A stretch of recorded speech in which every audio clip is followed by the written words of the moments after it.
Amazing audience, we are live with Michael Fant. Michael, great pleasure. My pleasure, sir. So we are in VentureX Dallas Galleria, right? And it's an amazing space. I just have to plug that every time because it is an amazing space, yeah? And I'm very thankful for the opportunity. That being said, my friend, which of your talents is responsible for us connecting at this specific time in history?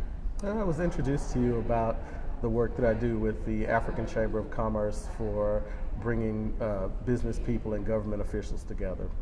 I believe that's the main reason. Now, I've met connectors who are like me somewhat with this voice, and then I've met connectors who are like you, right? With that voice. Who did you learn that humility from?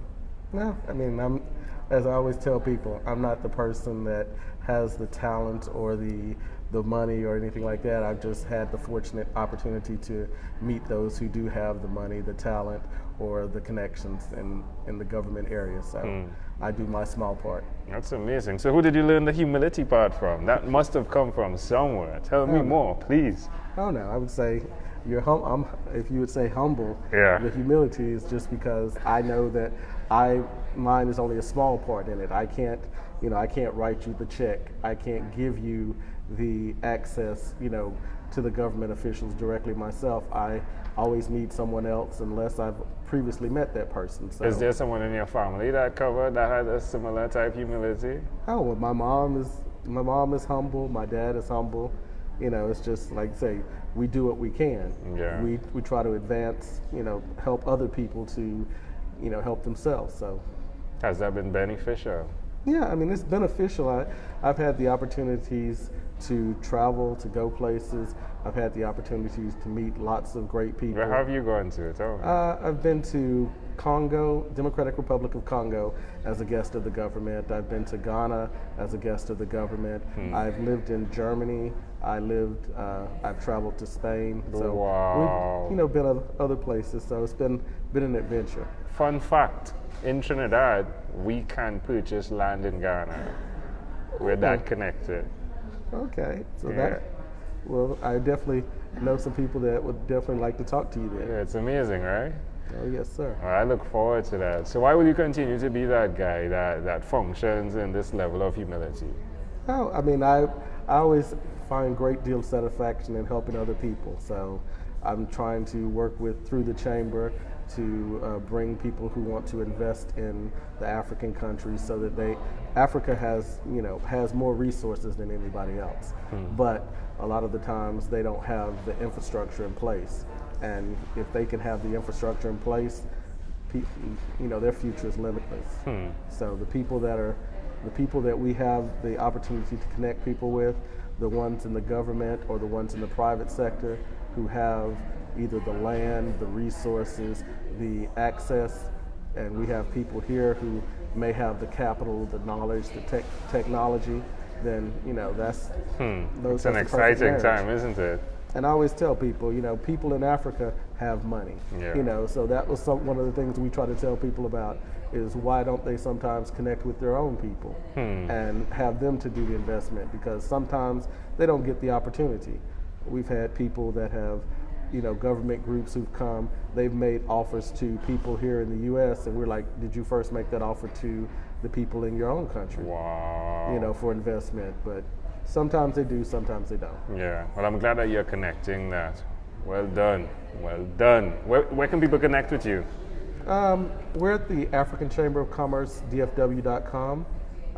We do, like I say, yearly we do an African Economic Forum. We have one coming up September 12th through the 15th here in Dallas. We'll be at the Tower Club, downtown Dallas.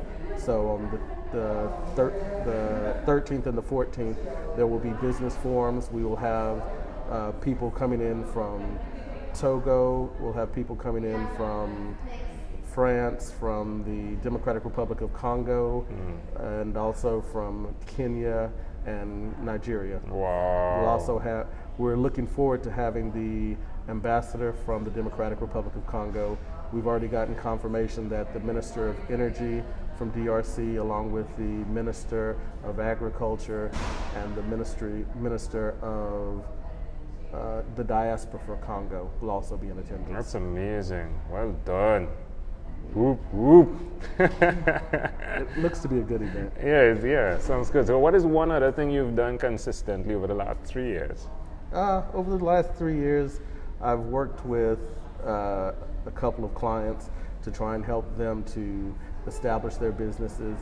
One of the ones that I was most proud of, but then the man that I was working with passed away last year, so now we're having to try and rework the business because it's going to be his wife and daughter that are going to be taking over the business.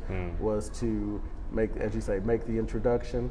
I introduced their group, which was his name was Solomon Pele, and his company. I introduced his company to another client of mine for them to work together, and they were setting up it was a company to do mining in Liberia. You know, and the client who was the buyer was fronting them the money to establish the mine. Wow. Because he knew that they didn't have the money, the capacity to do it themselves, but he was willing to take a risk on them to, you know, put the money up for them to be able to start the mine. How does that make you feel, knowing that you're the guy that is connecting this? It feels good. I mean, that was, you know, one of those things that even the buyer for the product was saying he was doing it because he was I knew him and had connected them together. That's amazing. It felt good. Why would you suggest that other people do that? Start to create that. Well, I live by the concept of ZIG, right? Which is help enough other people get what they want and you will eventually get what you want, right? Why would you suggest other people continue to do that? Well, I mean, as you said, if you help enough people to get what they want, you know, it's not a get rich quick, you know, as I always tell people, it's a, you know, build your wealth slowly. And, you know, helping other people to get what they want is a tremendous thing because you're helping them to be able to build a lifestyle, not only for themselves, but as in that type of, like with the mining, they can employ other people who now they can feed their families. You know, people who have jobs that didn't previously have jobs. That's one of the things that that's good. Yeah, that's what you want to look at. Love it. All right, let's switch gears for a moment. Let me invite you into my time machine that is surrounded with beautiful, warm, blue Caribbean water. Michael, what is your earliest childhood memory? Earliest childhood memory. I would say earliest childhood memory I have is of being at the lake with my parents. How old do you think you were? I was probably 2.5, 3 years old. Why do you think that memory is so clear? Because that was one of the things. My parents loved to fish, and they passed that on to me. So I mean, I'm a person who's an avid fisher, and I would much rather fish than do anything else. Yeah, that's amazing.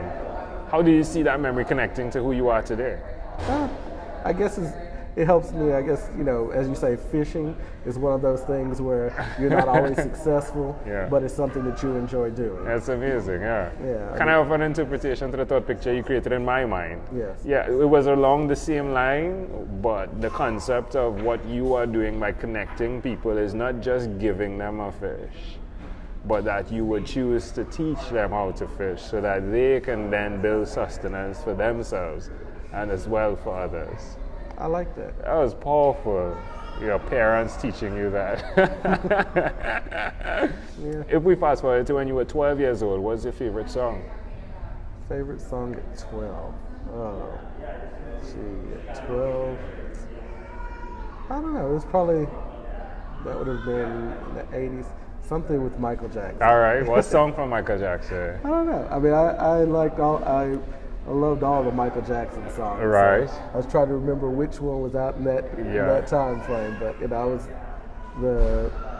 Is it Beat It? Is it Beat It or? No? I don't know. Beat It, Thriller, and there's different types of things. Yeah. So, Smooth Criminal. Smooth Criminal. I love the video. You know, especially the first time seeing the video. So I remember the first time seeing that video as well. I think everyone remembers that Thriller, like the first time you see that. Yeah, most definitely. All right, well, we've arrived at our destination. But before we get off of this time machine, there's a small declaration form. So it's yes or no. Yeah? We're going to move pretty quickly here. Are you ready? Yes. Michael, have you chosen someone to pass on your skills to? Yes. Are you married? No. Do you have children? No. Do you believe in God? Yes. Do you have an inner circle of friends? Yes. Do you watch TV for more than 3 hours a day? News, yes. What about screen time, the phone and or the computer? Is it more than 8 or less than 8 hours a day? Less. If you had to share with us your own unique real statement, a statement that represents Michael Fant, what would you say that is? Statement that represents me. Enjoy what you do, because you can only get a chance to do it for a short period of time. Love it.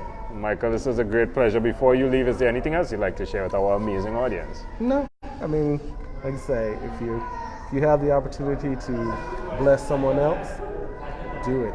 Love it. Michael Fant, thank you for being on what is inspired by 12-minute convos with Angel Jones. Thank you so much. Boom. Did you have fun? Oh, yeah. Love it. High five.